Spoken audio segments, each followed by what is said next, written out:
Le grand journal de l'écho, édition du week-end. En route vers les grands prix BFM Business des ETI. Et oui, en route vers les grands prix BFM Business des ETI, comme tous les vendredis soirs et jusqu'à la mi-septembre. C'est le 13 septembre qu'on vous donnera le verdict de ces grands prix. Nous recevons donc dans le grand journal des entreprises candidates pour ces grands prix BFM Business des ETI, organisés en partenariat avec la Banque Palatine. Plusieurs catégories dans ces grands prix. Je vous rappelle les règles. Ce soir, on s'intéresse à l'actionnariat familial. Bonsoir Charles Darbonne. Bonsoir monsieur. Merci d'être avec nous ce soir sur le plateau de BFM Business. Vous êtes le président du groupe Darégal. C'est une ETI familiale dans l'agroalimentaire depuis 134 ans. Donc vous pourriez aussi être dans l'actionnaire, enfin remarquez l'actionnariat familial, ça vous va bien, 134 ans, 5e génération, si je dis pas de bêtises. Exactement.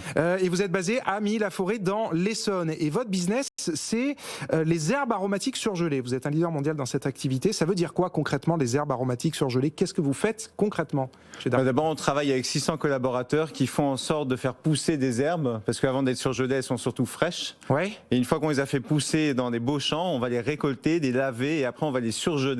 D'accord. Pour faire en sorte de toujours récolter des herbes à maturité, Ouais. et pas quand le client le veut. En fait, c'est quand la plante en a besoin qu'on doit les récolter. Mais alors, c'est qui vos clients, justement? En fait, vous vendez à vous et moi, vous vendez aux industriels de l'agroalimentaire qui transforment, vous vendez aux restaurateurs? Je vous avouerai que j'ai une grande chance, c'est que je vends à tout le monde. Ah, d'accord. C'est un petit business, donc c'est plutôt une niche. Et donc Ouais. ça veut dire qu'on va vendre aussi bien à des grands industriels qui vont vous faire des sauces tomates avec un peu de basilic, Ouais, d'accord. comme des gens qui vont faire du fromage avec du l'ail et fines herbes, par Ouais. exemple.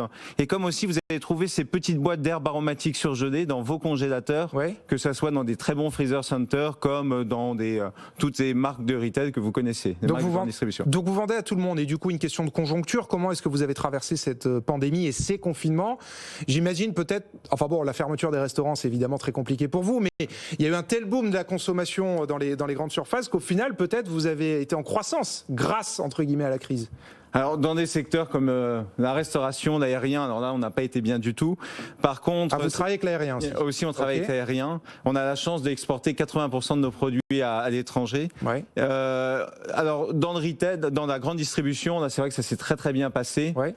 Mais on a eu la grande problématique qu'il fallait qu'on récolte. Le jour du confinement, le 17 mars, c'était le premier jour de nos récoltes. Ah oui, d'accord. Donc on a dû faire les récoltes, on a dû fournir la grande distribution qui voulait consommer beaucoup d'herbes aromatiques surgelées. Ouais. Ils ont acheté beaucoup de petites boîtes, donc nous on a dû fournir et en même temps il fallait récolter. Donc non, ça a été un grand truc, mais ce qui a été super, c'est que la solidarité dans notre entreprise a été partout. Ouais. Et tout le monde a bossé. Tous ceux qui étaient en télétravail sont venus travailler dans les entreprises. Tous ceux qui étaient dans les entreprises ont travaillé encore plus. Ouais. Donc on a réussi à passer super bien. Bon, et alors est-ce que le fait d'être une ETI familiale, justement, ça a aidé à se serrer les coudes, à partager cette solidarité ou pas?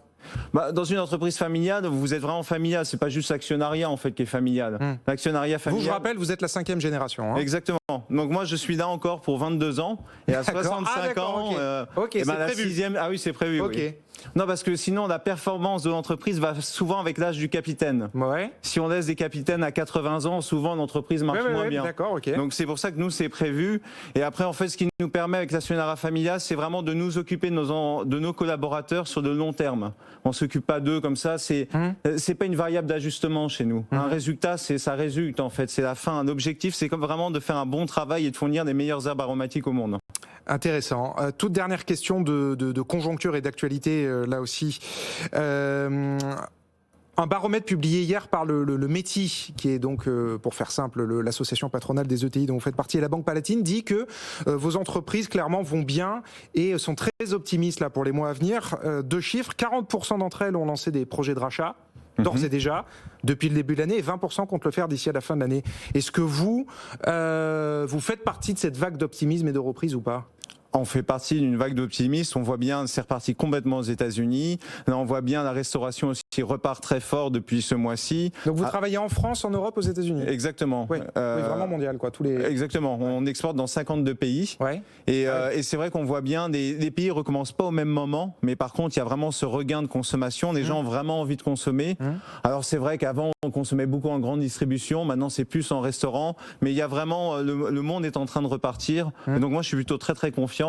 Après, sur les rachats de sociétés, on a racheté une très belle maison en 2019. Donc là, on va attendre un petit peu pour vraiment bien incorporer. Mais c'est vrai qu'on a les moyens de nos ambitions. Donc s'il y a quelque chose de très très beau comme ça qui arrive devant nous et qu'il faudrait surtout pas qu'on loupe, on ira bien sûr. Bon, eh ben écoutez, c'est très clair et effectivement la reprise se présente bien pour vous et c'est tant mieux. Merci beaucoup Charles Darbonne d'avoir été avec nous ce soir en plateau, président du groupe d'Aregal, et puis bonne chance pour ces Grands Prix des ETI. Merci.